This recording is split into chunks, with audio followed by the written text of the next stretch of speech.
Hello, everybody. Welcome to the Dark Screen Society. We're deep in the middle of spooky season, and boy, do we got a good one for you today. I'm Chuck. I'll be your host today, and we are here with Brian. Hello. Gigi. Hi. Seth. What's up, everyone? And we are honored that we have an absolutely very special guest for you today, and we will allow him to introduce himself, but he's somebody that has now become a very good friend of mine through my journey on social media and podcasting, and it is none other than Mr. RickySixSixSix. What's up, yo? What's going on, bud? How are you? I'm good. Having a very chilled out Saturday. Got the kids, well, the nieces and the nephews babysitting. You know how it is. Sweet. I love that. I know the kid life very well. So usually what we do whenever we open up, Ricky, is we have a little segment, which is we catch up our audience on something that we watched this week in the past that we would like to bring attention to. So is there anything that you viewed this week that, really hit you that you should put people on notice of looking out for? No, I seem to be watching a lot of stuff that I don't really like at the moment for some reason. It's not intentional. I've been watching Grotesquerie. I like the first two episodes really hit quite hard. The number 3 and number 4, not so much. It's gone in a bit of a weird direction, and I can't tell whether they are doing it deliberately or not, but it's not quite making sense to me. And I watched VHS, the new one, and I didn't like it. No, I'm not a sci-fi guy, horror guy, and I think it's a good film. All the segments are great. It just, I think you really have to like sci-fi horror to like it. Oh, totally. And unfortunately, it's just, it's not for me. And the one that you loved was not sci-fi, which was Fur Babies. Yeah, right. And I think that says a lot about me and sci-fi. Yeah, absolutely. It's honestly, it's so fair because Fur Babies, isn't real, it doesn't really fit the segments. Everyone just loves it because it's fucking weird. It's weird as hell. I love that. That sucks about Grotesquerie though, Ricky, because I finished the first 2, loved it, and I know we were talking about it, and I haven't watched 3 and 4, and I was so stoked to watch 3 and 4. So that's interesting. I'm curious how I'll feel about the direction it's going. Yeah, I think the biggest problem for me in it is Taylor Swift's boyfriend's in it. Travis Kelce. Oh God, I forgot he's in the freaking show. Right, and he's not very good in it, and it annoys me because what did he just say? I want to be in a show now, and it's because he is who he is, he gets to be in a show. Right. When there could have been other people who could have done a much better job than him. So that kind of pisses me off. If he was good, I'd be like, well, fine, whatever. Sure. Do what you want, but he's not. Oh, that freaking sucked. I was so wondering because sometimes you're shocked, or you're like, oh, this is actually a good transition for them. But I didn't really have a lot of hope in him. Yeah, I was completely invested in getting it. I tried hell to get that show. I sent out, I don't even know how many emails I sent out to get it but I watched the first 2 episodes and I liked it, but the lady didn't grab me. I like her, but I wasn't sold on her being the person that's going to solve this case. So I wanted to see more, so I'll probably wait and binge. What about you, Gigi? What'd you watch today? And was it on Max? Actually, it was on Max. I watched Caddo Lake on Max, stream on Max, but I did watch Caddo Lake, and I solely watched that. Well, 1, I guess it's because it's horror in 2024, so I had to watch it, but 2 was just because Dylan O'Brien was in it, and that's all I cared about. But actually, it was pretty good. It was decent. It was I didn't know this. It's a time jumpy movie. And I didn't know that. So at first when I was watching it, I was like, what the hell is happening? But then I was pretty locked in. They did a good job at explaining things, because that's mostly my gripes with time jumpy movies, is that it doesn't actually make sense. And I feel like it's always masked because you're like, oh, it's so confusing that I don't get it because that's just how it's supposed to be. Or maybe I just don't get it because I'm not smart enough. But in reality, it actually just genuinely doesn't make sense. Right. This one did make sense. So I was like, okay, I'll give it that. Yeah, that was the only knock I seen on it. It was people said that they found it confusing, but it was still well explained. They still didn't understand it. But yeah, that's on my list. How about you, Brian? probably more left field than I usually recommend, but I watched Your Monster, fully expecting not to enjoy it. I And loved so good. So good. I was like, now I see what everyone sees in Melissa Barrera because she was brilliant in it. Yes. I watched it yesterday morning, and I was like, because I don't want to say it on live or on the thing, but like I had a lot of indicators come through the email to watch this movie, and I was just kind of like putting it off because I seen all these reviews. I'm like, oh, that's not really for me. And like I watched it at 8:00 in the morning yesterday, and it literally crushed me. Like it got me. It's so good.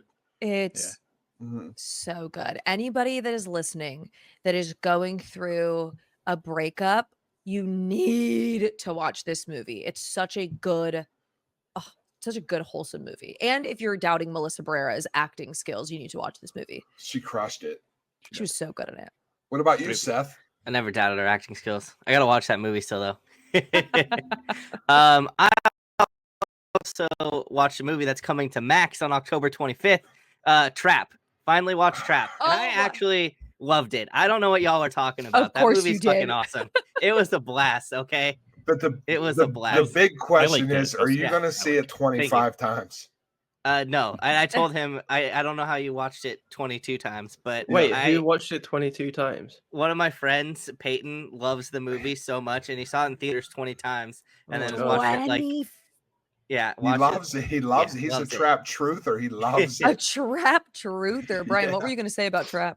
Yeah, I liked it as well. Other than, of course, the dialogue is M. Night, but I it was really interesting. I think the dialogue, like, it was all on purpose. Like, he was trying to be like a hip, cool dad, and it just and that was the whole thing. But I just like what I loved about it is like the fact that they were like just this cat and mouse game. And it was funny because all of the women in his life outsmarted him. Yeah, love that. My problem, like, I didn't hate the movie. I just didn't like that it literally just felt like it was for his daughter. Like we were at a concert the whole time. I wish that it was like more of the cat and mouse and less of the concert. And I feel like I would have liked it more. Yeah, I definitely think it did go on a little too long. Like, I think it should have been a little bit shorter. Like the concert stuff maybe should have been a little bit shorter. But overall, she sucked at acting. Yeah. Sorry, M. Night, your daughter sucks at acting. Ouch. Damn, she's catching strays. Catching strays. Hey, she's a voice of an angel, but that's her acting skills weren't quite there. But you know what? That's just my criticism. Yeah. Yeah, I downloaded the album on Spotify, so. Oh yeah, she's great. Yeah, great. There was another one that was completely overblown, excuse me, by the trailer for me. Like, you know, I just because I wasn't that interested in the trailer, so I guess I just didn't get invested into the movie. Like, it's well shot and everything, but I don't know. I watched 2 series this week. I watched a lot of movies, but the things that stuck out to me the most, I watched Teacup on Hulu.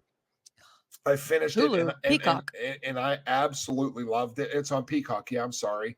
Mr. Crockett was Hulu. So I watched Teacup on Peacock, and I loved it. I love what they did, where they went. I can't say anything about what it's about because there's only 2 episodes out. But if you like the first 2 episodes, stick with it because it only gets better. And then I also watched Hysteria, which is dropping on Peacock on October 18th with Bruce Campbell, Barbara Crampton. And if you've seen like Summer of '84, The Goonies, movies like that, like The Monster Squad, like you're going to love it because it rips from beginning to end. It has an 80s like metal set, like everything from Judas Priest, Iron Maiden, Prince, just all of these like epic like 80s songs, and they're so well placed in this year. Like I had so much fun with it.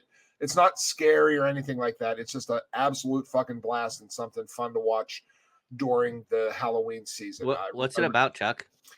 It's about it's about 3 kids that are like the losers in school. Like they're like the losers club. Nobody wants to be their friends or anything. And they are in a band.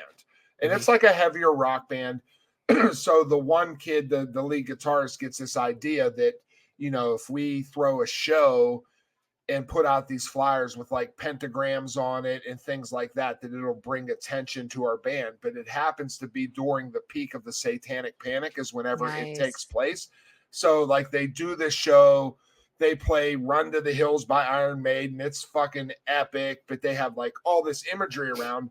and there is a satanic undertone that's actually really going on in the town that kind of like gets pinned on these kids who just did the right thing at the wrong time, I guess. Ooh, very West Memphis 3. Yeah, it is, but it feels generic when you're watching it at the beginning, but like what they did with that simple concept and the way they twisted it and turned it, and then there's like this reveal, you're like, oh shit, because it's very, very creative and came right out of nowhere. So I really like what they did with it. Yeah, I loved it. I can't wait to watch it again. Yeah, it's so good. And Bruce Campbell is more of like a burn notice Bruce Campbell in this, but like he still has some of those like, you know, Bruce isms in it. So, you know, it's Bruce isms. Yeah, some Bruce isms. Yeah, I thought it was, I just absolutely, it was just because I watch so much graphic shit and so much heavy horror movies and things like that. To watch, you know, Your Monster and Hysteria in the same week was like a nice palate cleanser for me. And I think that's why I enjoyed it as much as I did. Which brings us to, you know, the meat and potatoes, or the Reese Cups and Kit Kats of the candy bowl of the episode. And today, what we are here to speak about, and I know you guys all think since Mr. 666 is here that we're going to talk about brutal extreme horror, but we're going to throw you a little bit of curveball today. And today's topic is fear. We're going to talk about fear, and we have a variety of different topics and questions to dig into the reason that we watch horror movies. Like, we watch horror movies because we're all looking for that next fix. Like, we watched, you know, one a long time ago, whether it was, you know, The Exorcist for Ricky, or, you know, Jurassic Park for Gigi, or, you know, Blair Witch for Brian, or whatever. I don't know what Seth's was. Yeah, what's your like movie, Seth? Trap. Yeah. What do you mean, like my movie? Like, what's the one that got people you? associate with you when you're like, when I see you, I think of Halloween. This. Yeah, Halloween. Oh, you know what? Yeah. As soon as I was like saying that, I was like, wait, it's leaving my mouth. That's what got me into horror. So yeah. But whenever we get that, you know, I mean, like whether it's when we're a child or in our teens, or our parents expose us, or whoever does, you know, you get that first jolt of being scared. And like, I think as horror lovers, we continue to chase that feeling. But I think that fear is a very broad topic that digs into a lot of things. So that's what we're going to do. And we're going to start with you, Ricky, and we're going to, you know, what we want, like, what triggers your fear and what causes you to feel anxious or scared? Like, what is Ricky 666 afraid of? I think I'm afraid of human emotions, right? I'm afraid of being misunderstood. I'm afraid of grief. Terrifies me. Loneliness terrifies me. Ideas of bad things happening to my family terrifies me. It's just like the standard, like fundamentals of what being a human is all about. That's what scares me. I can totally relate. Yeah, me too. I could totally relate to that. I mean, and that might be why it dives into slow burn folk horror and things that, you know, deal with grief. You're also a hereditary guy. Grief and trauma. Gigi, what about you? What terrifies me? Honestly, like grief does terrify me. That's why I always tell people I could do scary, but I can't do sad.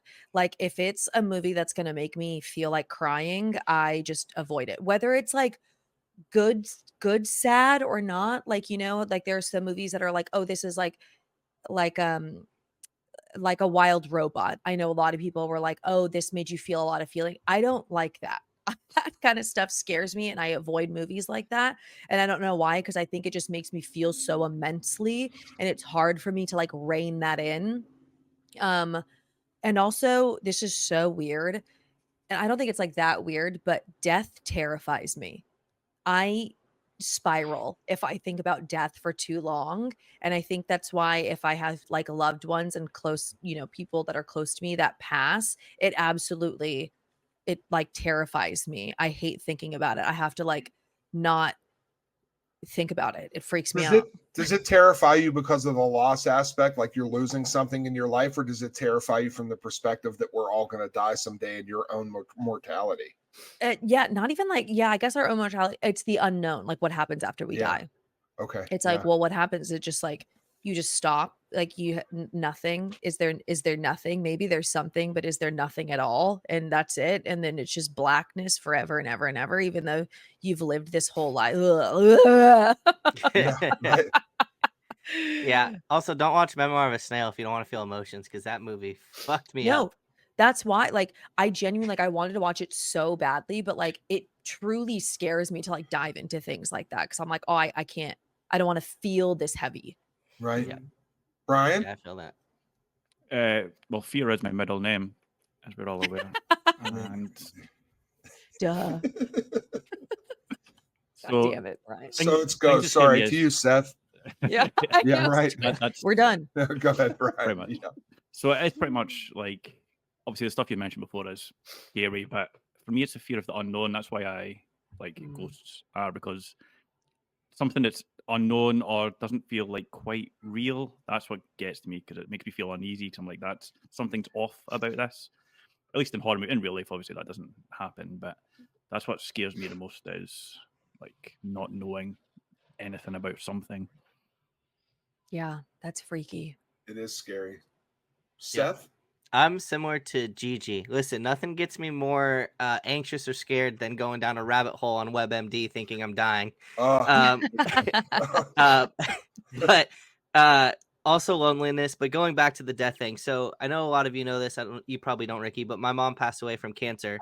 And I saw, like, we were in the hospital room when they did it. Like, they like gave her like morphine and kind of just like kept giving it to her until she just like passed away. So seeing somebody like pass away like right in front of you is honestly very traumatic. And then I lost my best friend like a year after that. So I kind of like, loss and death is like a very like fearful thing for me, because it's like every time I get sick now, I'm like, oh, maybe I have pancreatic cancer too. So it's like that has kind of just like stuck in the back of my mind ever since then. So I think that's like my biggest fear, because I feel like there's still a lot of things I want to do in my life, and it's like, you know, one day I could wake up and that could be me. So it's like, it's scary like having that at the back of my mind. No, I feel that. Yeah.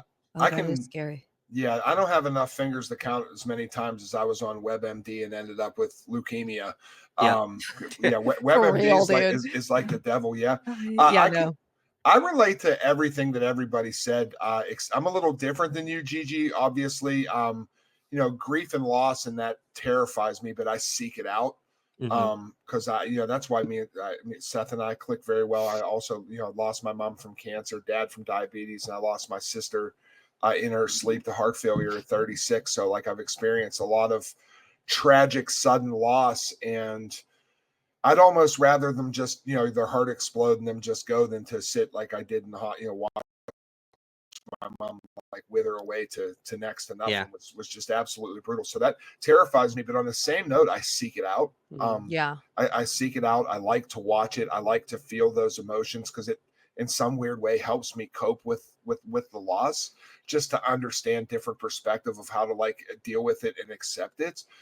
Which is, I guess, I don't know if that's weird or if it's not. I believe in facing trauma. I feel the same. Yeah.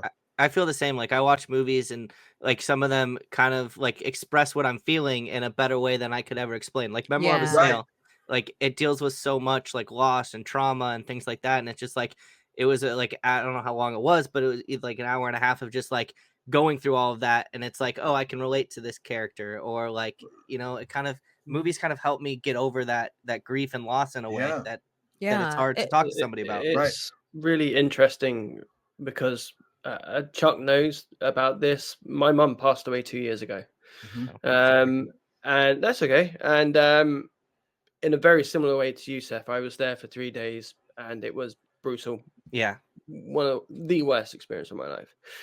After that, I was feeling this new emotion, and I was like, at the time I was 34 years old. I was like, I thought I had felt every feeling I was capable of feeling before then. And then this whole new feeling comes along, grief. And I had no fucking idea how to deal with it. I had no idea what to do with it. My son was born 2 weeks later.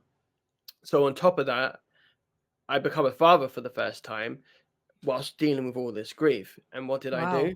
I watched Hill House. I put that on and I watched Hill House. And I'd seen it before, But me and my partner, we watched the whole thing between my mum dying and her funeral. Oh, wow. And that, along with movies like Hereditary, I really fell into watching horror films about grief because through them films, I could step away from my own grief and view it objectively to try and understand what was happening to me. Yeah. Right. And I feel like I'm getting ahead of myself, but that's kind of horror in a nutshell for me. Yeah, and it's like there's days that like I don't know how to cry just because of the way I was raised and I grew up, and like sometimes I just can't manifest like my own tears.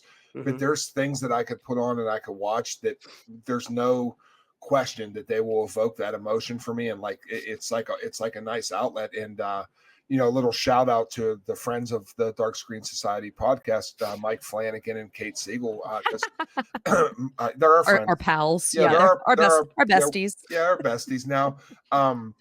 But you know, Flanagan does grief like between Hill House and even Midnight Mass, like grief, trauma, the alcoholism and loss. The way that he depicts it in film is just absolutely amazing. Midnight Mass, I think, sorry to interrupt real quick, Chuck. I was gonna say Midnight Mass was like the one thing that I think got me the most, because that came out like a little right after her, and the whole conversation between the two main characters on the couch about death and what happens next, that like broke me, and I thought it was just the most beautiful, incredible dialogue I've ever seen in a show or movie, and I don't know, it just that show did a lot for me. It's very it's very validating, and that's why sometimes like when we see things like I know I brought this up last podcast episode as a joke, but like the girl that was talking about like, oh, why do people watch horror movies like blood and guts, like okay, but like there are some horror movies that it's like, and we already know this, like horror movies are, you know, inherently like political or inherently like they are here to communicate messages most of the time. And it's so validating when you watch some of these things that it's like, oh, I wasn't able to put this into words how I'm feeling, but it's so validating when it's like, that's how I feel. That's exactly how I feel. There's so many movies I've watched about like grief and death or like gaslighting and like mental abuse. And you're like, that's exactly how it felt. And like, it's so like not cool, but it's very validating to see that on screen, that somebody understands the way I felt in that moment and like they're able to express it, you know? I couldn't agree more, especially if, you know, for a group of people that there's something fundamentally wrong with them for liking horror movies. The depictions of, you know, it's the only genre, like you get it from a drama and you get it from, you know, certain different other genres of film, but horror does grief, death, you know, tragedy, loss, because it's the fear. It's the fear that it strikes. It's not just the sadness that it strikes, the fear that it actually strikes. 100%. So anybody can jump in for this one directed, but you know, what was your childhood fear? Like, what was a childhood fear that carried with you into adulthood that like you're still scared of, that you were never able to shake, whether it be heights or spiders, scare pair? You know, what is it that like really got you as a kid, but you still at whatever age you are now that you carry with you now? And you know what, we'll start with Brian. Right. So back when I was a teenager, or maybe just before a teenager, like when I was at home, I would just sleep with my door open, like no big deal. Like there wasn't a reason for it, just that's how I fell asleep. And then one day, me and my friends are out for a walk, and my friend tells me his grandfather that passed away a few weeks before walked past his bedroom door, stopped, looked in, and then continued walking. And I was like, you know what? I'm not sleeping with my bedroom door open anymore. Oh my God. So that that's where the whole like fear of ghosts thing started. Because I didn't believe in ghosts, but like, fuck, maybe they are real. And then so that's carried on. Well, I'm not scared of ghosts in real life. That's why I look out movies that have got ghosts, because maybe it is real. So yeah, they are. There's one like right that. behind you. Yeah, absolutely. Right. What about you, Seth? So two things. One, needles. I fucking hate needles. I don't know why. I just like, even I just got a tattoo and I was like, I didn't even look down the whole time. I was like, this sucks. I don't want to look at it. And then the other, I must have watched it in a movie or like just the noise bugs me. But whenever somebody like either like breaks a neck in a movie or like cracks their neck, that just like makes my skin crawl. I fucking hate it so much. Gross. So never crack your necks, any of you, please. I feel that. Gigi? Honestly, I don't know. I never really had like something that like struck me as a kid. I guess like weird dark shadows. Like I like were, you know, I remember specifically being a kid and being in my room, and I had like just watched a scary movie, and like I had convinced myself that there was like other shadows there. So that I've always been very prone to like looking at that. As far as like other things, I mean, I do have a very weird specific fear that stemmed from trauma and which is things being under my bed. And that really freaks me out. So for many, many years, up until my adulthood, maybe like 5 years ago, I would have my bed on the ground because I didn't like the fact that there was like an underneath the bed. I wouldn't walk around my bed. I love that. Because I was afraid of things like grabbing at me, like grabbing at my ankles and stuff. I mean, for years I used to be that way. So luckily I've done a lot of therapy and outgrew that fear, but I literally like, okay, this is funny now that I think about it, but when I did have my bed off the ground, I was like, oh my, I was like 20 and I would do this. I would literally like jump from like, I'd be like over and I'd be like, jump into my bed at like 20 years old. I 'Cause would was do like, that too sometimes. Yeah, I'm like, I cannot walk around the fucking bed. What if there's something under there and it grabs me? Yeah, I feel that. Also, Brian, are you Yeah. taking notes on the notepad for the next film festival we all go to? No, I would Yeah. not if it's trauma related. I'm not going to do that. Oh, don't worry. My oldest brother does it all the time. That's Yeah, his favorite thing to do. I'll be like asleep and he'll be like, "Wah," and grab my ankles. And I'm like, wow, that's so nice of you. Brian's like, yes, I'm in. What about you, Ricky? Oh, mine is very, again, from the human angle. Abandonment fucking terrifies me. Being orphaned or being motherless, more specifically. Yeah, that terrorized me to the, and even though I have a family and, you know, I have my son, I have my partner and the people around me, I'm terrified that I'm going to wake up one day and they're not there. And that definitely stems from, you know, my childhood for sure. Yeah. Is there a movie that like sticks out to you, Ricky, that deals with that? Like I know that there are movies that are about abandonment, but that's not like, you know, when you like catalog certain movies that have to do with like your fear. Is there a movie that has to like do with abandonment that's like very I don't abandonment think forward? I don't think that the film is about abandonment, but it made me feel abandoned, and that's Skinamarink. That Oh, film, yes. yeah. So Yeah. that film, just thinking about it Yeah. makes me afraid. It's just, it made me feel such a powerful sense of loneliness when Yeah. I was watching it. You know, that feeling of, I always say to people, that feeling where you're in the supermarket and you turn around and then you turn around again and your mum isn't there. Oh, scariest fucking feeling ever. Yeah. And then for 15 seconds, your entire life has turned to complete shit. And you're Yeah. just panicking. You're like, oh my God, they've gone, they've left. And then they walk around the corner and then you're fine again. That's how I feel. That film makes me feel, right? The whole film, mum's disappeared. When the film's over, oh, she's back, you know? So that film for sure.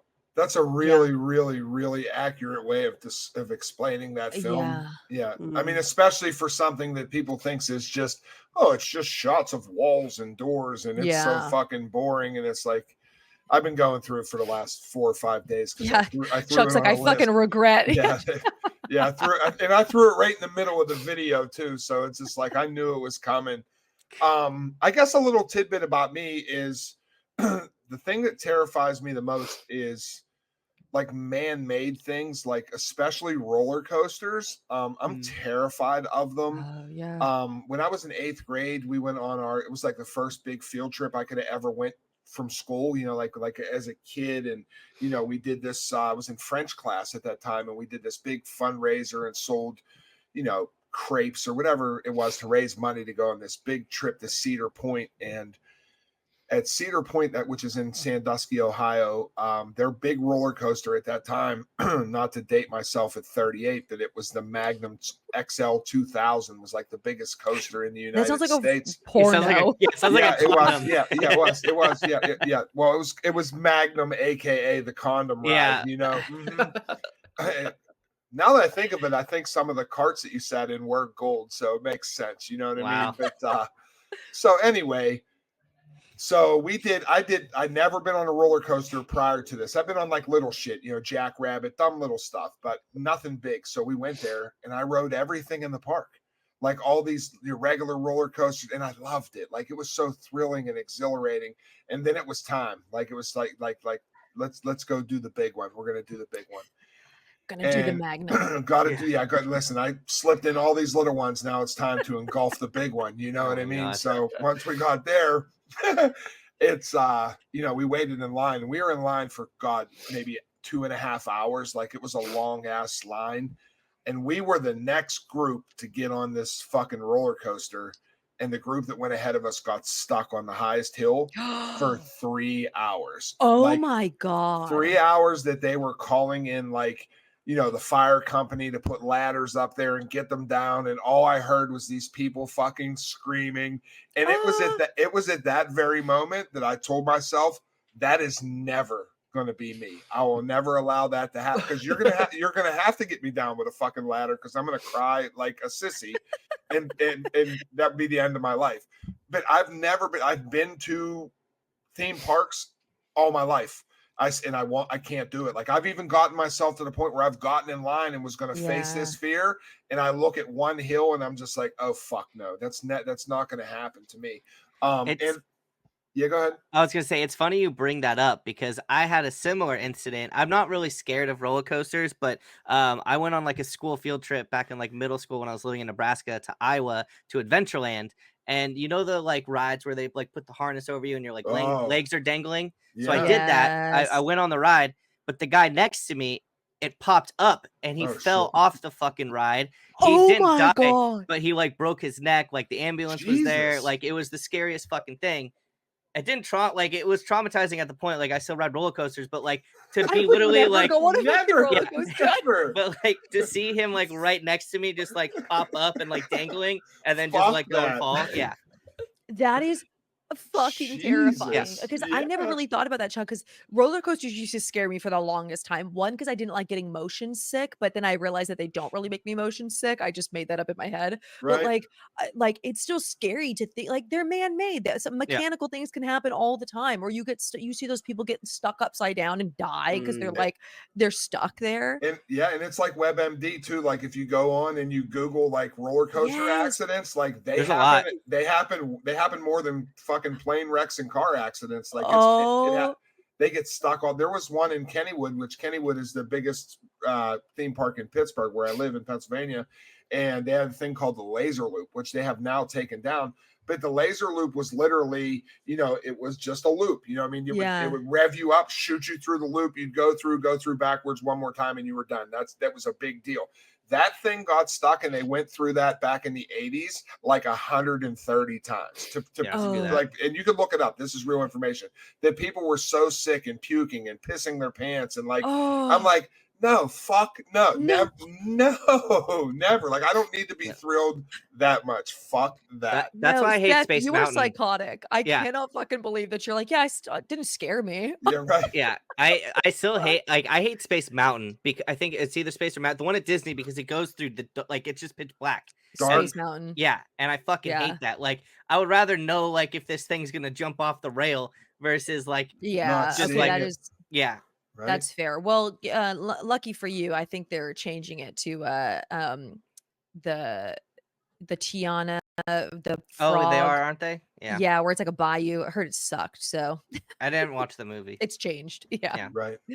So we dipped into this a little bit with everything we touched on, and I knew these questions were more like for a PowerPoint of just conversation. I knew that they would definitely overlap.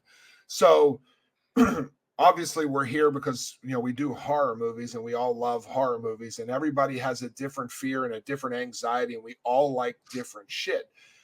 But why? Like, why do you like that? Why do you chase? Like, what is it about horror movies and how they harness fear that taps into your personal psyche that you want to continue to chase that? And we could start with you, Ricky, if we like. Sure. It's a big question, though. I think that when I first got into horror movies, when I was like, I don't know, 10, 11, 12, for me, it was like an escape, right? Like some people watch fantasy, I just watched horror. It was as simple as that. But the older I got and the more complex I got as a person, the more I started to see certain things of myself within the films I started watching. And the older I got, the heavier the films got, right?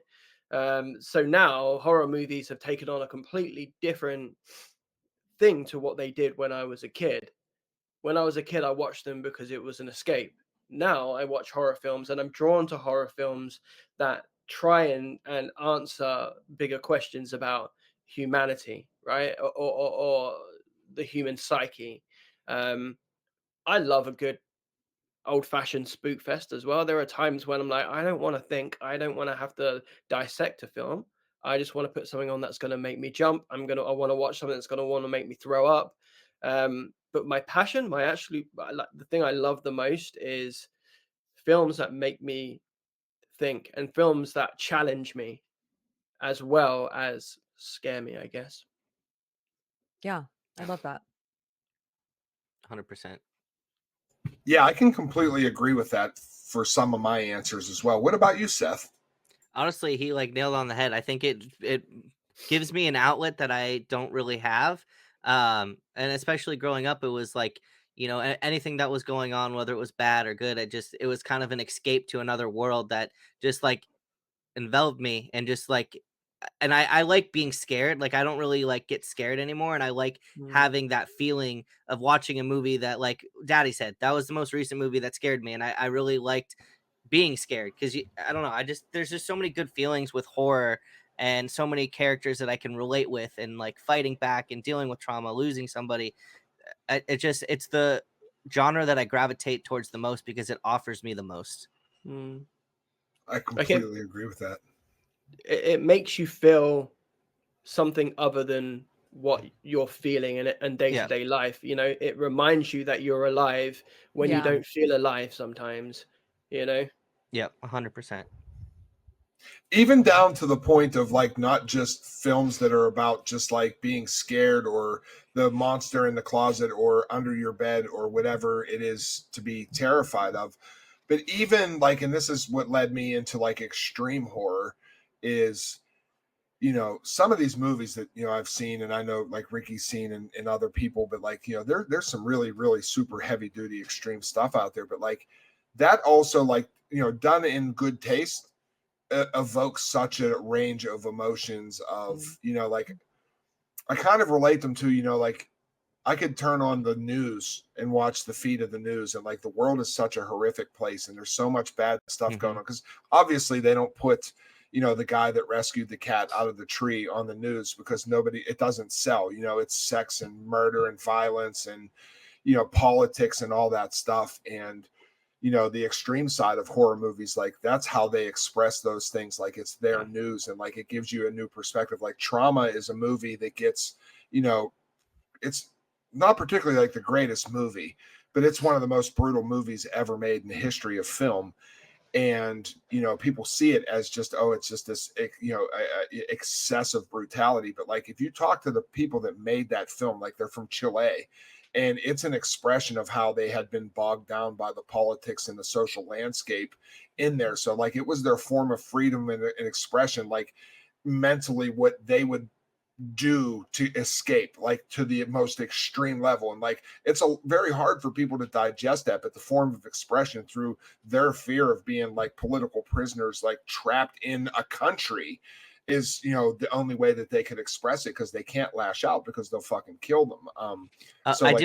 Go ahead. Oh, go ahead. I would say I did want to bring up something too real quick, because I know we like kind of talked about it in our Terrifier episode and why I like Sienna so much. And I think I relate to her character because in a way, like losing my mom and seeing that happen, and then losing my best friend to like he like had a brain aneurysm. He was fine. We were texting in the morning and then he was gone in the afternoon. So like with Sienna, she like has lost so much. And in, you know, the last movie, she's dealing with this trauma and things like that. And it's like, I feel like I can relate to that because there's still this like will to live and still this will to like push through. Yeah. And I think that's why I like horror so much, because it has these types of characters that like have been through so much and they still have something to live for. And that's what I really like her character. And I think she might be one of my favorite final girls. That's awesome. Yeah. I feel like the reason why I gravitate towards horror, I mean, obviously when I was a kid, I loved it because it was like exciting. You were like, okay, this isn't something I'm supposed to be watching. And you're obviously more scared because you're a kid. So I loved that. But as I like grew into adulthood, honestly, I feel like the reason why I gravitate towards it, like, yes, it's like a safe exploration of fear and stuff like that. And like, you know, just the fears that you have and anxiety. But honestly, like I love a good mystery. Like I love figuring out like, well, why is this happening? Like who's doing it? Like I love stuff like that or trying to figure it out. So like things like, okay, like for example, like Saw, like, you know, it's like you're wondering like, well, how do these all connect and like what's going on? And like you're trying to figure out like the twist and things like that. Like that's why I absolutely love. And like, yeah, you had those in like drama and stuff like that, but I just feel like it's like so much more tense and you're like you're on the edge of your seat. I love stuff like that. So I feel like that's why I gravitate towards it. There's more at risk in horror movies as Yeah. well. Yes. Right? Exactly. Yeah. What about you, Brian? Specifically, oh, go on. Oh no, go no. Yeah, Go ahead. go finish. Specifically with movies like Saw, right? You know, people's lives are at risk in the most brutal way. And like you mentioned, there are twists in like psychological thrillers and dramas, but there's so much more at risk in horror movies than other movies. Yeah, no, 100%. Exactly. And that's why I like apologize for the interruption. I had an issue with the kids. But bringing up Sienna, Seth, that's why I relate. That's why I love Erin from Your Next so much. Yeah. Because I don't relate to it as like she's just this final girl in this situation. I relate to it from such a deeper level of like people are always going to disappoint you and people aren't always who they say they are. And there's always like somebody that's like out to get you. And like no matter what circumstances she faced through that whole entire thing, she continued to just like fight her way through that whole entire thing instead of just like, you know, when people disappoint you or let you down, like a lot of people will just, you know, curl up in a ball and just like submit to this event that happened. And she, you know, metaphorically chose to just fight her way through all that. Like, and maybe it's crazy to get that much out of Your Next, but like, that's how it resonates. No, yeah, no, totally. Yeah. Cause she's such a fucking bad bitch too. I love her so much. Yeah, she's my favorite. That's what's so fucking good about horror though, right? And this is what people don't understand who aren't really into it like we are into it, right? You can get so much from it, you know. It's so complex and people are like, oh, you just like watching people get hurt. So it's not. Yes, I do. Yeah. It's a small portion. You know, let's be honest, I love it when I see someone's eyes explode and someone's tongue ripped out. Do you know what I mean? I love that shit. But it's also, it can be so much more. Yeah, no, totally.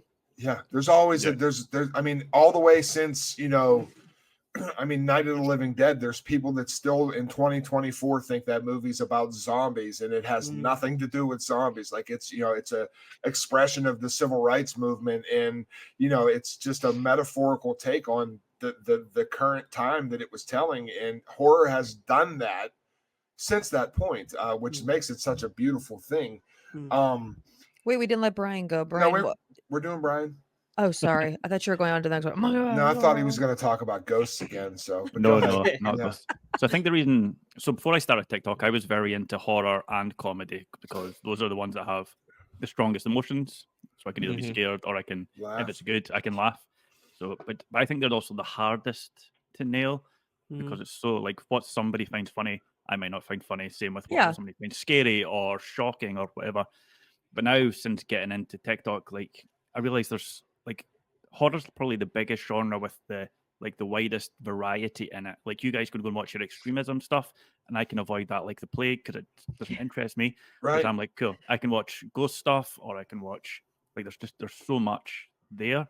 And now I feel like I'm a horror hipster because now I get the enjoyment of trying to find a horror movie no one else is talking about, and I'm like, hey, Yeah. you've maybe missed this movie, and it gives me such a sense of joy being able to find something that people are like, you know what, thank you for bringing that to my attention. And then obviously when it gets famous, I'm like, that movie's crap, I don't like it anymore. But, Yeah. But the validation of finding that film and then having your peers enjoy it is a great fucking feeling. Oh yeah, 100%. Yeah, I love that feeling. So go ahead, Seth. I was gonna say too, it's kind of funny, like, you know, Ricky, you brought up being, you know, one of your fears is being alone, and I kind of felt that too. And that's kind of, I feel like I gravitate towards rom-coms and like comedies because of that too, because it like elicits emotions that I can like relate to. So it's like movies just are just such a great way to connect with like your feelings and with other people. And I like I don't understand, like, I don't, it's just such a beautiful thing that we have films that can do this for us. Yeah. I agree. It's therapy for the soul, and film is an expression of, you know, I have a heart, you know what I mean? Like I want to feel, I do like, just like your monster. And I like, you know, like every now and again, I need to watch The Notebook, and I need, like, P.S. I Love You is one of my favorite movies of all time, because not only do I yearn to experience love on an epic level like that, but the tragedy of what she went through helps me relate with, like, losing my mom and my dad and things like that. Cause it's very much the undertones of a fucking horror movie and a love story. You had something to add, Ricky? Bones and All. Oh, fucking love it. Yeah. It's great. I haven't seen Bones and All. It's, that film is, it's one of my favorite horror films. I mean, and the horror is secondary to everything else that is going on, right? It's very few and far between in the actual film, but it's such a beautiful love story. I can't say enough good things about that film. I absolutely love it. When I saw it for the first time, it floored me, and then I watched it again the next day with my wife, and yeah, such a beautiful film. I need to watch it. Gigi, you do, because I even said that in my review when I made a video for it. I think it's one of the most powerful and poignant love stories ever put to film, because it covers the aspect that, like, no matter who you are, no matter if you're a leper or if you have cancer or if you're an addict or if you know, have a lisp or some kind of ailment or paraplegic, like, love is, the bounds of love and people connecting is limitless, and like everybody has somebody that they can find them, like, even if that person, you're eventually going to want to eat them, and like when it may, but that's what it is, you know what I mean? Like, because eventually, like, could you imagine like loving somebody so deeply but still having like that thirst for blood inside you, that one day you know that you might like eat the thing that you love more than anything in the world? Like, that is, it's a very, very powerful film. So keeping it moving here a little bit. Okay, we've been watching horror movies. I've been watching horror movies for almost 38 years. You know, and I love to be scared and not get scared a lot, because we're always searching. So what is it? What's the one that did it for you? Like, what's the horror movie that you've seen that you still find scary every time you watch it, that gets you? Like, what's that fearful moment? Like, do you have that moment? Do you remember it? Take us there and share that with us. When the dinosaur got you, Gigi, I want to know, was it the shaking glass of water? Was it the Jello? Yeah, was it the Jello? What was it? What was it? Honestly, I don't know. When it comes to Jurassic Park, I have no idea what kind of freaked me out. Honestly, probably the scene where it's chasing the Jeep, because I hate being chased. So I think that's freaking terrifying. It causes so much anxiety. I think that's scary. The kitchen scene scared me as well. It's so tense. And then you're like, oh, they're just kids. Like, what? They're just these kids all alone. That freaked me out. As far as like in my adulthood, what like genuinely scared me, I always say this, and because everything was just right at the right moment when I watched it, was Gonjiam Haunted Asylum. Oh Because yeah. I watched it alone. I watched it on my laptop because it's found footage, so it was all close to my face. And then you get to these parts with these like weird little creepy creatures, and they're like doing their weird little movements, and I was like, I fucking hate this. I was like, this is so terrifying. I like had to turn my lights on because I was like, what if there's this weird creepy creature here, like, and I'm all alone watching this. So yeah, that one really did it for me. I think that's like one of the scariest movies ever. I completely agree. Brian? Like Gigi, I think I've mentioned this before on the podcast, but Paranormal Activity, when they're just lying in bed and she just gets yanked out of bed by her ankle by something creepy. You can't see. That's like my biggest fear, because as I said, if something like the strangers put me in bed, I'm like, at least I can see you, I can throw stuff at you or whatever, but something I can't see, no thank you. Like, that's makes my hair stand up. Yeah, anything with ankles too, like that in Paranormal Activity. And then I always think of that scene in The Conjuring when she's asleep on the bed and then she gets yanked. I was like, I was like, I can't. That shit's so scary to me. I love when you bring up Paranormal Activity and people are, it's just not scary at all. It's, you know, and it's like, fucking terrifying. That shit is fucking. I don't. It's so scary. It is. It truly is. What about you, Seth?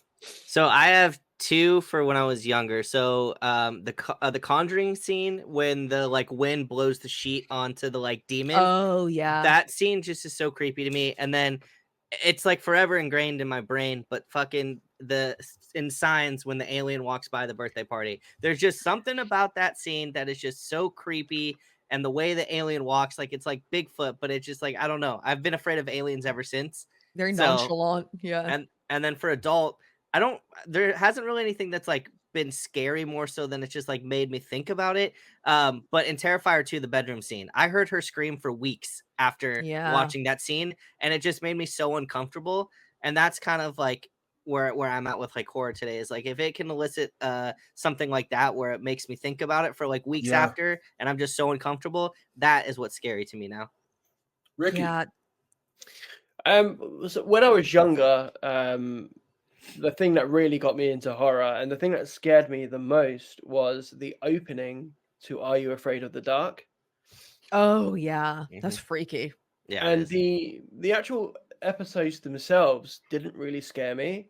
It was the opening, and it was because of the expectation I put on being scared. So I was afraid of being afraid. And the opening of that show scared the shit out of me because I knew that I was going to be afraid. Does that make sense? Yeah. Yes. No. Totally.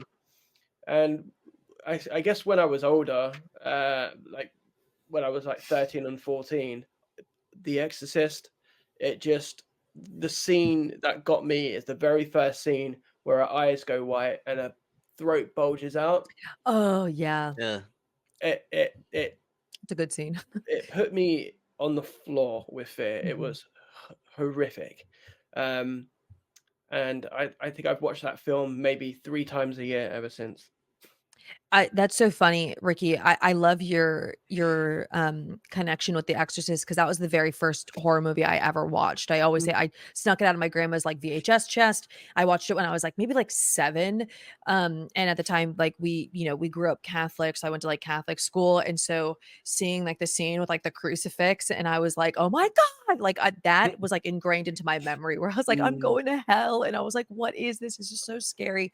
But then I watched it when I was so young, like 7. So then when I watched it as a teenager, like, and then you have this like stupid, annoying teenager like attitude to you. And I was like, this is so cheesy. This is so silly. So I had like a different reaction watching it as a teenager, because I had watched it years before. And I was like, oh, but then watching it as an adult, I'm like, it's so fucking good. The thing I love the most about that film is, growing up, there's all this mythology around it, right? People passing out in the theaters and stuff.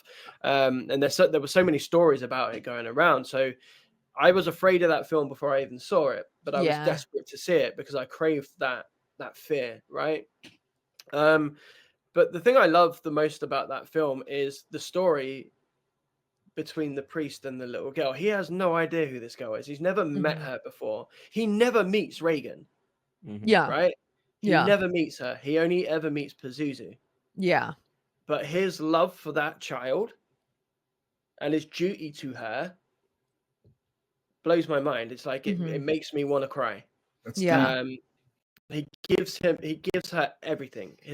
I don't want to ruin it in case anybody actually hasn't seen it, but like he gives her everything and he never even meets her. But because she's innocent, because she's a child, it just makes me really emotional. Right. That's really, I honestly like never really thought of it that way, because I think it is like our whether you like kids or not, it's like you do have this sense of like they're so innocent, and it's like I totally well, I never really thought about it that way. It can be viewed so many. Sorry, Chuck. Go on. No. Go ahead. It can be viewed on so many different levels. That film, you can watch it and think this is an allegory for sexual abuse, right? This is an allegory for religious trauma. Like it has you can watch it under so many different perspectives. I love it. I could speak for hours about it, but we know. A couple things that I picked up that everybody said is, one in that, with the priest, like that's just a testament, which was so well depicted, of his faith to why he became a priest in the first place, but also, the innocence of just being a human with a child. And isn't it amazing whenever you have that one thing and like, it's going to scare you, but you go back for it and it continuously does it. Like you get that same, that same feeling. That's wonderful. And mine is Poltergeist and everything Poltergeist.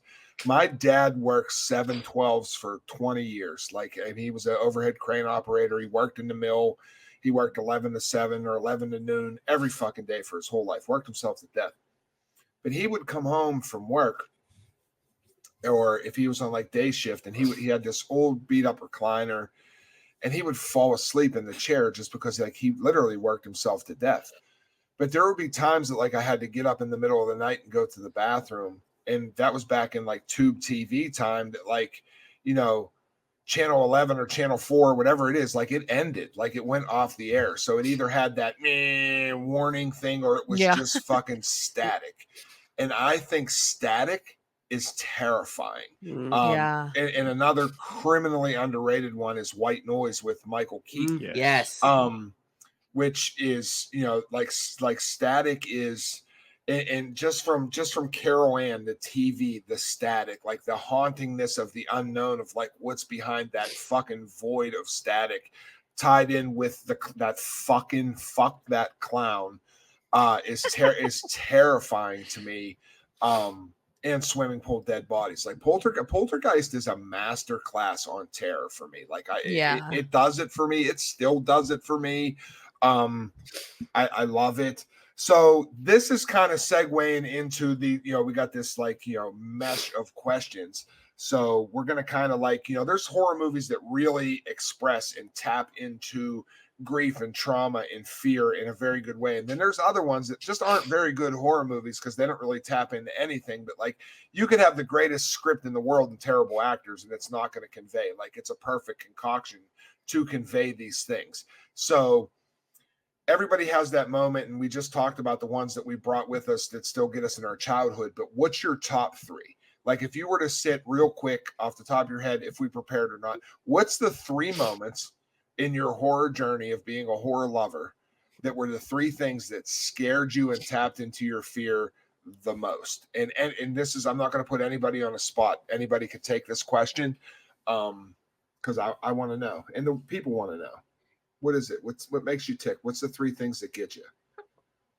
Like it's the movie moments, or what are things in movies that really get us? Well, no, we already covered that. Like what they're about and everything. But like, what's the 3 moments? Whether it's the car ride in The Haunting of Hill House, like that, because that's arguably the greatest jump scare of all time.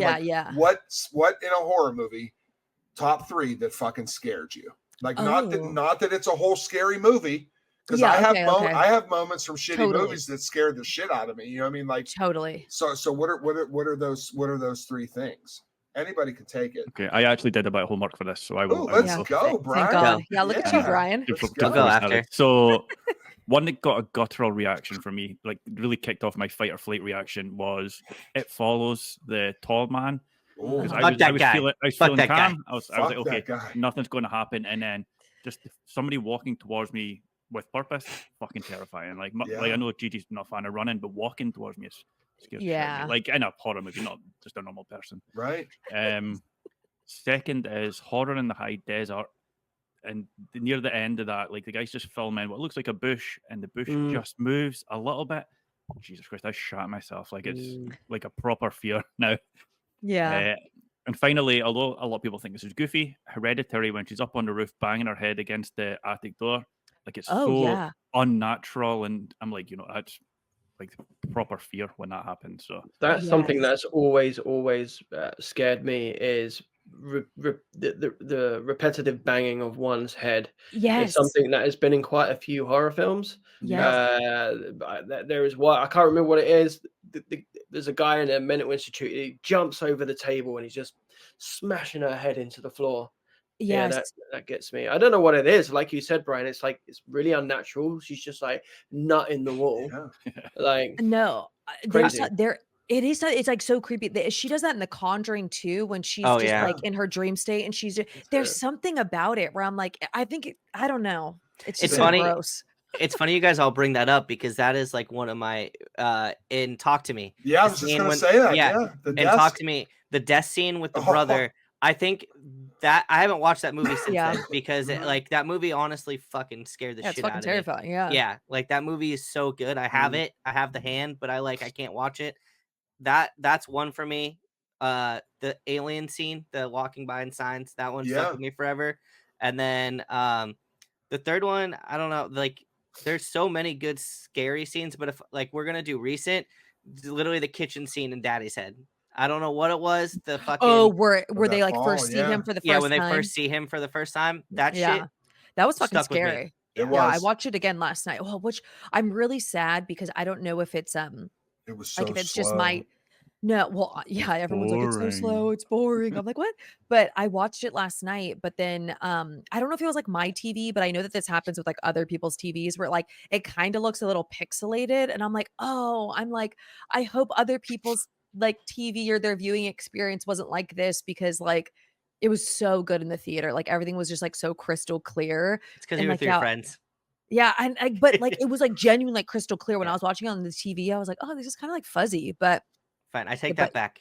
I take my answer back. I'm putting Jaws. I'm putting Jaws. That's fair. Is Daddy's Head out in the UK yet? It came on Shudder yesterday. I think it is. I think it is out in the UK. Does Shudder UK drop when UK drop? Or not every time. Not every time. But not every time. I went on Just Watch earlier, and Just Watch says it's on there. Although someone commented that it's not, so I've not been on to look because I've seen it already. But listen, we're friends with Benjamin. We'll tell him to send it. I am really curious to what you think about Ricky, if I'm honest. Yeah, I think you'll like it a lot, actually. Yeah, it's your kind of movie. I would assume so, but then it's hard to tell. Sometimes. I mean, I've heard that grief.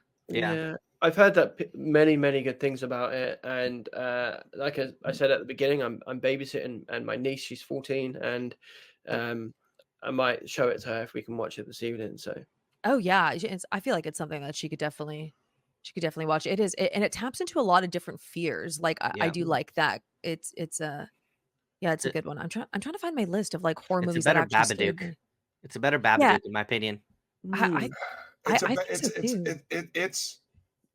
think the best way to describe Daddy's Head is it's the Babadook and Possum mixed together completely, just with like a little bit of a different take. That's why I think you'll love it, Ricky. Yeah, that's one of my favorite films. Although I think Possum is the superior of all of them. But it's like Babadook with a less annoying kid, Possum with a not as creative, like tangible piece of grief.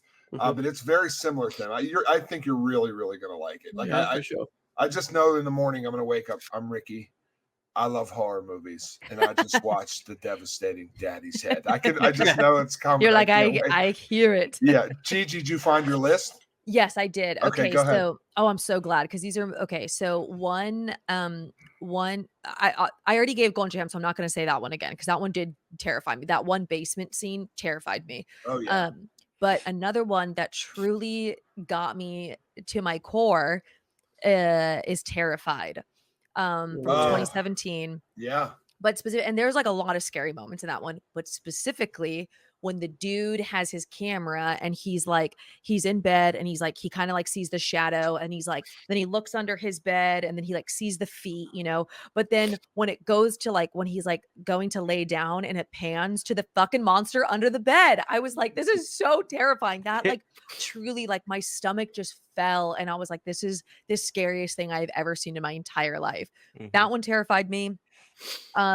His house terrified me. Oh, I love His House. The scene where he's like peeling the wallpaper and like the little, like the creatures like walking like slowly behind it, and like you can hear there's something about footsteps, like not fast footsteps, even though I hate chasing, like slow footsteps where you're like, oh, it's slowly approaching. That terrified me.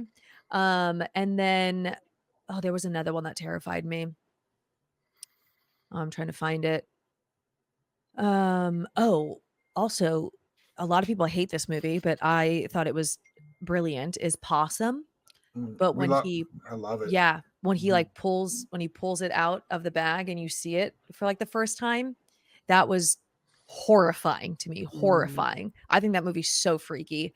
So yeah, I think those ones really like, I just felt it. Like when you just feel that like warmth in your body where you're like, ooh, I don't like that at all. Yeah, those ones got me. What about you, Ricky? So the first one was The Exorcist with the white eyes and a throat. That one really, really fucked me up. Misery, anytime Paul Sheldon is crawling around Annie Wilkes' house. Yeah. I love that. That's horrifying. Like it makes me feel so anxious. And the telephone scene from Skinamarink. Oh, the telephone. Oh yeah, it's so funny. Sorry. Go ahead. No. Go ahead. I actually had to pause that after that moment and take a step back because it was so like I was on my laptop and I was this close to it, headphones in, and it was just like, whoa. And I wasn't very well as well. I had a fever. Oh God. Terrifying. Yeah. The scene that freaks me out the most in Skinamarink is the bedroom scene where like they're talking to him. That is the scene that got. I feel like the telephone scene gets a lot of people, but that bedroom scene absolutely terrified me in Skinamarink. Yeah, that scene was sketch. Yeah, it's just creepy. It's so legit. Like it just is. Like I understand why people don't get it and they hate it. Like I really do, but that movie is fucking scary, man. Like it just really, really is. And like I think that's the one. Like if I had to pick a horror movie out of everything that I've seen in 20 years, someday somebody's going to be like, this shit is a masterpiece, because it really, really, really is. Is that your total list there, Ricky? That is, yeah. So for me, and Sydney will love this, shout out Sydney for the first time this episode, Horror Chronicles, our buddy, because she's a 2000s horror junkie as well as I am, because I got a couple cheap ones I just want to throw in for good measure. The first Urban Legend, which is a film that I love. Fantastic. Listen, there's something terrifying about a motherfucker being in your back seat. I don't care what it is. Like that shit is scary. And I think that scene, like, it's not such a great movie, but it's a great movie. You take that back. Listen, the way I love Urban, I will defend it. Like the way that scene's set up with the attendant trying to warn her and her going and driving, but the placement of the music in the film. And she is just freaked out and turns the radio on and she's like, turn around every now and then. I get a little, and listen, it just, and when she does, like, and it's there, like I got chill bumps from it. Like for some reason that did it for me. Like that shit scared this, because it's coming. Like they're letting you know it's coming, like it deep in your psyche. Like you don't know, but the song is telling you that there's something in the back seat. Like, and that really, really, really gets me. Lake Mungo, which is a very divisive film that people either love or either hate. But when they do get to the point of showing the cell phone footage in Lake Mungo, is one of the most unnerving film experiences that I've ever had, like to the point that I don't even think it's the greatest movie, but it is effective in what it's trying to do, because that shit was scary to me. And there's many, many more that I could pick, but something that I think about on a constant basis, and I think about it all the time, is, and it's another one that people, 20 years later, they shit on it, and I don't understand why. But the ending of the Blair Witch Project is fucking scary to me. Oh, like, yeah. I know like a lot of people didn't like it, but like the frenetic manner of the build up to get there, to the staring in the corner, to just realize like, this is just the end. This is just a hopeless end. Like that, and leaving it like on a cliffhanger, like that to me resonated so deeply. And like, I thought that shit was scary. Even just like you said, Ricky, earlier in the episode, being at the grocery store and you're standing there with your mom and you turn back and she's gone. So you get that 15 minutes of panic, which is actually probably like a minute and a half in real time, but it feels like forever that you're missing it.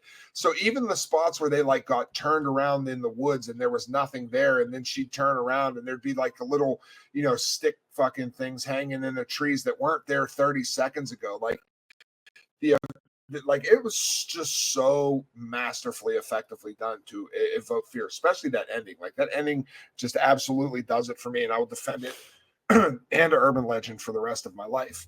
So yeah, those are freaking good ones. I forgot to mention the one I think about this jump scare so often is the lawnmower scene in Sinister. That one truly shook me to my core. Oh yeah, the alligators. Yeah, alligators. Yes, the alligators. Yes, that's in Sinister 2, though, right? Yes. Yeah. But my God, we also didn't bring up the ring because I was afraid to either turn my TV off or leave it on. Like Samara crawling out of that fucking TV scarred me as a kid. It's scary as fuck. Yeah, that one, which is I if you rewatch The Ring now as an adult, you're like, this is kind of boring, but like it's not as scary. I watched it last year and I was like, this is so boring. Same. But yes, as a child, like that and The Grudge were like the two that like, remember when just people like your classmates would go around like, fucking terrifying. Yeah, agreed. Another 2000. Oh, sorry. Another. Yeah, go. Another mid 2000s or early 2000s film that really fucked me up was the 13 Ghosts remake. Oh yes. Like I love 13 Ghosts. The Jackal's terrifying. Yeah, the Jackal was horrifying. Yeah. Agreed. Yeah. They're doing a 13 Ghosts TV show.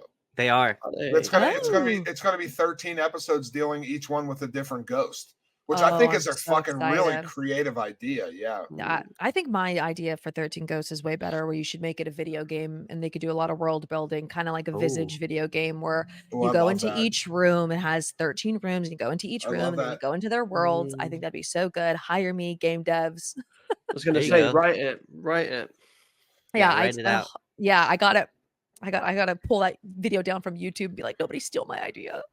I will also absolutely hate myself if I don't bring this up. And I don't know if everybody will agree with me or not, but if we're talking about film and horror movies and everything, and whether you like this franchise or you like these films or not, I think the franchise that single-handedly has tapped into more people's fear than any other franchise in film history is Final Destination, because I think that there's something 100%. From everyone, like, if I see a log truck, I'll pull over on the side of the road, or like the tanning bed, the toast, the fucking bathtub, electrical sockets, like the LASIK.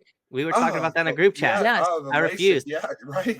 Yeah, it did like real tangible real life things. Damage. Yes, real fucking damage to like multiple generations. When I was moving cross country from California to Tennessee, my fucking cat went underneath because she had to be in the U-Haul with us, and she went underneath my brakes, and literally I was like, this is Final Destination, except it's a cat, not a water bottle. Like, I was like, I'm not gonna be able to brake, and I'm gonna die and crash into somebody with my big ass U-Haul. So like that was the first thing. I was like, oh my God, terrifying. That new Final Destination movie next year in 2025 is without a question my most anticipated horror film in a long fucking time. Yeah, I can't wait to see it. So So we're going to take a moment, Ricky, because we didn't breeze over it or skip it. It's just kind of how the episode went. But just give us, take a couple minutes here real quick and let our audience know who you are, where you're from, what you do, how to find you, anything you want to say. Like this segment is for you. So my name's Ricky. I like horror movies. Yes. And I was like, I hope he says it. I want to be your movie guy. I'm mostly on TikTok under RickySixSixSix, also on Instagram Ricky_horror666. But some arsehole took my name so I can use it. Yeah, well, out of order. But yeah, that's it. I mean, we started filming our own podcast. I'm a filmmaker. I have a film on YouTube. That's the name of my album. What's it called? It Would Bring Us Together. It Would Bring Us Together. It Would Bring Us Together. I'm a writer. I'm currently writing my first feature film at the moment. Which hell yeah. Because by this time, 2 years, it's going to be done. Getting my master's in film production. So yeah, got my fingers in a lot of pies. I love awesome. that. That's incredible. Yeah. Go everybody. If you don't already follow Ricky, which I doubt that anybody that's like listening doesn't already follow Ricky, go follow. I'll never forget the day that Ricky followed me on Instagram. Ricky, me and my boyfriend love your TikTok. And I was like, Zach, look. I was like, look who followed me. That's awesome. That's really cool. It's weird, man. Like I was in Sainsbury's. Brian, you know Sainsbury's. Everyone in England knows Sainsbury's, or the UK rather knows Sainsbury's. I was in Sainsbury's earlier on with my niece, my nephew, my son, and my wife, and woman came up to me. She's like, "You make videos on TikTok?" Oh, I love that. I was like, "Yeah, I do." She was like, "Oh, me and my husband love it." I'm like, "Sweet, that's really cool." So it's interesting, and because the UK's like so small, like I feel like everywhere I go, there's somebody who's just like, "Hey," and I'm like, "Hey." It's weird. That's so cool. I love that. Yeah, it is cool. But I like the thing I like the most about it is meeting people like you guys, and like meeting Chuck, who's become like a real good friend of mine, and having like a larger account. I feel like it's our responsibility to help the community grow and shine light on other people, and totally. And that's just what I want to do. I just want to talk about horror movies. I want to write a film, and I'm happy doing that, And I never thought that TikTok would allow me to do that. My life since I started TikTok has been insane. Just because I started posting on TikTok. And if you have an idea, just do it, man. Just do it. Oh my God, that's my advice to everybody. I'm like, just post. It doesn't matter if you know how to do it or not. Just post. Somebody out there will love it. Yeah, let's go to film festival. Yeah, I tell people every day the video that you don't post could be the one that changes your life, and like it's very true. Or the right eyes see it, and if you would have asked me a year ago if I'd be shooting a podcast with 3 people that have become my closest friends, and to have the person that I admired more than anybody, like on the podcast, I would have laughed at you. Cause I used to, when I found Ricky, it was like, I can't believe somebody else out there is as sick in the head as me that likes these fucked up movies. Cause like it's a weird niche, but like now that I've been on TikTok, like lots of people love those things, you know what I mean? Yeah. But it's all for the same reasons, which is why we chose to talk about fear on this episode, because people were, seeking that solitude and that healing that they can't, manifest themselves, but they find it through this, expression and format of art that we watch, that we call horror, that we absolutely love. This has been an absolutely fabulous episode, Ricky. We're all honored that you came on. We enjoyed shooting the shit. I could speak for everybody that you're welcome to come back anytime. Yeah, I really want you back I do want to do an extreme horror, because that is like me, Brian, and Seth. We don't know anything. I've maybe watched like 5 extreme horror movies in my life. So I'd love to. I'd love to. I've got some good suggestions that are extreme but worth watching. Can you hear my son crying? He's really kicking Oh out. yeah. That's okay. Yeah, It's all right. Sorry about that. We'll edit it out. Yeah, it's all good. But yeah, I've got some good suggestions that are extreme, but they are worth watching. Because that's what I need. Because sometimes I'm like, I worry about Chuck, and I'm like, Chuck, are you good over there? I know. But little backstory too. Gigi got to see Not Okay Chuck, which invoked a little bit of fear in her because when we were in Texas, I have diabetes. So like when my sugar gets really high, I get really, really manic. Like I get real skitsy and manic. But if my sugar's really low, I get like lethargic and forget that I get very like testy and angry. And I had like a snappy moment. Like, and it took me like an hour to even formulate what the fuck was going on. Cause you get there, you wake up, you're not in your same surroundings. Our eating schedules were different. I was taking my medicine 4 hours after I normally would. And I was so off this one day. But she used to, whenever we were cultivating our relationship, she used to text like, are you all right? You know what I mean? Like, because I'd be like, I just watched this fucking rape extravaganza. I was like, are you okay? Yeah. You're like, but I had a really like meaningful, beautiful message. And I was like, I'm scared. Yeah. And then we went to Fantastic Fest and I saw Not Okay Chuck and I was like, I was scared of you for a minute. Yeah, I was a little scared too. You're also like way bigger in person than you are like on Zoom or like TikTok. So when I saw you're like 8 feet tall and then you're like different Chuck, I'm like, oh, I'm gonna go hide in the corner.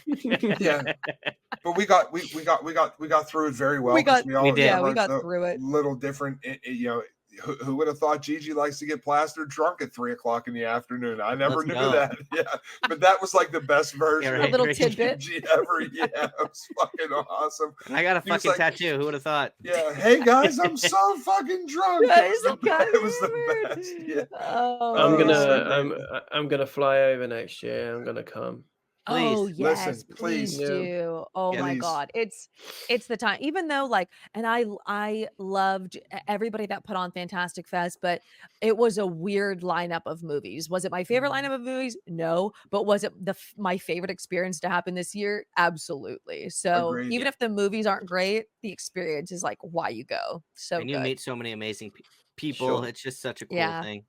It was awesome. Yeah, it was awesome. And above everything else, just like sitting here with people that we've made friends with on the internet, it was about human connection and learning about people because I feel closer to people I met on the internet than people I've known for all 38 years I've been on this earth, which is amazing. So Gigi, do you want to do our plug for the, subscribers and everything like that? Because you're best at doing that. And then we'll close out this episode. Yes, you can. If you're listening, then you can find us anywhere you listen to podcast episodes. We also are on YouTube. So if you aren't already subscribed to YouTube, that'd be awesome. We're trying to up our subscribers over there.